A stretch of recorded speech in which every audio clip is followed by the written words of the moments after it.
Isang linggo na nga ho yung nakalipas simula ng binuhusan itong aming second floor. At isang linggo na nga lang din yung aantayin natin para matanggal na itong mga tubular at mga shoring jack dito sa ilalim ng slab at biga. Kaya halos wala pa nga rin hong nababago dito sa ating first floor. At nakafocus nga ho sila ngayon sa paggawa ng mga poste sa second floor at pag-asinta ng mga partition sa mga kwarto. At dito nga ho sa parking namin, kasya ang dalawang sasakyan kahit wala namang kaming ipapark. At least may parking. Habang busy nga ho si Willie sa mga kausap niya, umakyat muna ako mag-isa dito para nga makita kung ano-ano yung mga ginagawa nila dito sa taas. At kung dati nga ho, takot na takot ako umakyat dito. Ngayon nga ho, minamani ko na lang yung pag-akyat baba. Sakto naman na inabutan ko na nagbubuhos sila ng mga poste ngayon. At pinagamit nga ho ni Willie tong vibrator para nga ho masiksik yung mga simento sa loob ng mga poste. At lahat din ho ng malalaking poste, tatapusin na rin nilang buhusan ngayong araw. Pumasok nga ho ako dito sa isang kwarto para sana makita nyo kung ganong kalaki. Ang problema ay yung tripod ko hindi nga pala gumagalaw. At hindi ko nga ho napansin na nasa gilid pala yung pagkakakuha. At yung alalay ko nga ho kasi busy pa sa mga kausap niya. Medyo pahaba nga ho yung sukat ng kwarto dito sa bungad. Lumiit nga ho ito ng bahagya dahil inusog yung aming master's bedroom. Sa drawing nga ho kasi parang ang laki tignan. Kaya na nagsukat ho sila dito nagkaroon ulit ng pagbabago. Dito lang naman sa kwarto namin. At yung kwarto naman ng mga bata hindi naman naapektuhan. Kahit paikutin nila yung double size bed kasya pa naman. Pagbalik nga ho namin ng hapon naabutan namin yung deliver ng hollow blocks. At nagkaroon na nga rin ho ng forma ng bintana dito sa harapan. Pati nga ho dito sa gilid ng bahay nakapag-asinta na din sila. At halos nasa kalahati din ho yung naasintahan nila. Pati nga ho dito sa hallway ng CR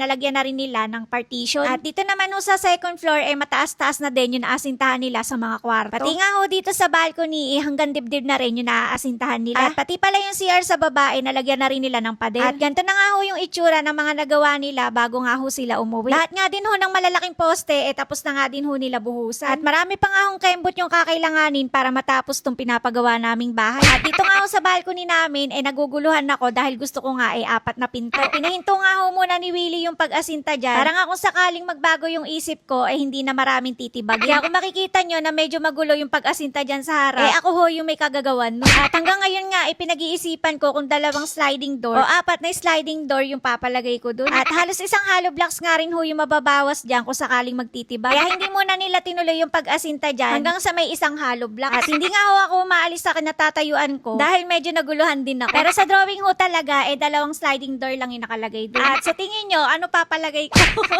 Abay, hanggang dito nga ho muna ulit yung update ko sa inyo ngayong araw. Kaya naman, huwag mo kakalimutan i-follow. Bukas na lang uli.